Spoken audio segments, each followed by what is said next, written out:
Today I would like to show you how you could translate Arapahoe Library's webpage into other languages. To start, you're going to go to arapahoelibraries.org. This will take you to our main page. Keep in mind, it might look different than in this video because this page is updated fairly often. But now I'm going to go over to the right and scroll down to the bottom to show you where the language selection is for translating. Once you get there, you'll see the Google G with Select Language.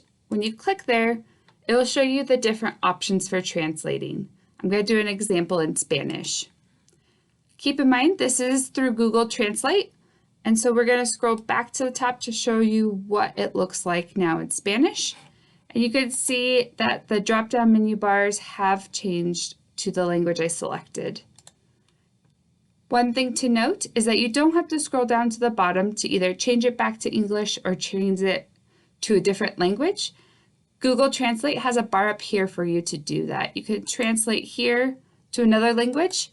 Show original in this case is going to change it back to English.